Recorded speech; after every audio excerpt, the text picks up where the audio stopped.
પાટણમાં રાજકીય અને સામાજિક સમન્વયનું ઉત્તમ ઉદાહરણ જોવા મળ્યું છે।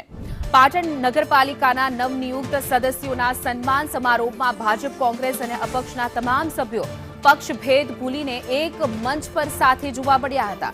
જગન્નાથ મંદિર ટ્રસ્ટ અને અન્ય સંગઠનો દ્વારા આયોજિત આ કાર્યક્રમમાં પાલિકા પ્રમુખ ચંદ્રિકાબેન રાવળ, ઉપપ્રમુખ ઉત્કર્ષ પટેલ અને કારોબારી ચેરમેન નીલમ પટેલનું સન્માન કરવામાં આવ્યું। તમામ સભ્યોએ રાજકારણથી ઉપર ઉઠીને પાટણના સર્વાંગી વિકાસ માટે જનસેવાનો સામૂહિક સંકલ્પ લીધો।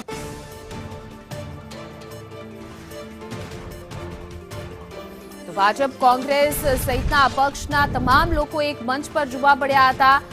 નવા પ્રમુખ અને ઉપપ્રમુખનું સન્માન સમારોહમાં તો ત્યારે એક પક્ષ, તમામ પક્ષ અને ભેદભાવ, રાજકીય ભેદભાવ ભૂલીને એક મંચ પર જોવા મળ્યા અને પાટણનો સર્વાંગી સહમતિથી વિકાસ કરવામાં આવે તેવો સંકલ્પ લેવામાં આવ્યો છે।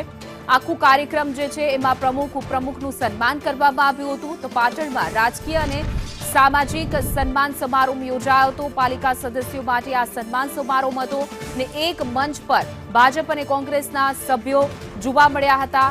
પ્રમુખ અને ઉપપ્રમુખનું સન્માન કરવામાં આવ્યું। તમામ પક્ષનો ભેદભાવ ભૂલ્યા હતા। ત્યારે વધુ વિગતો સાથે અમારા સંવાદદાતા વિષ્ણુ જોડાઈ ગયા છે। જે વિષ્ણુ, એક મંચ પર કોંગ્રેસ ભાજપ જોવા મળી। જી ચોક્કસથી પાટણની જનતા માટે આ ખરેખર એક સુખદ અને ઐતિહાસિક ક્ષણ કહી શકાય છે। પાટણમાં સામાન્ય રીતે રાજકીય ખેંચતાણ જોવા મળતી હોય છે, પરંતુ ગઈકાલે જગન્નાથ મંદિર ટ્રસ્ટ, બ્રહ્મ સમાજ અને કર્મકાંડી બ્રહ્માંડ સંગઠન દ્વારા એક સંયુક્ત સન્માન સમારોહનું આયોજન રાખવામાં આવ્યું છે। આ કાર્યક્રમમાં સૌથી મોટી ખાસ વાત રહી છે કે અહીં પક્ષ ભેદને સંપૂર્ણપણે ભૂલાઈ ગયા હતા। ભાજપ, કોંગ્રેસ અને અપક્ષના તમામ ચૂંટાયેલા સદસ્યો એક જ મંચ શેર કર્યા હતા અને રાજકારણમાં બહુ ઓછા જોવા મળે છે।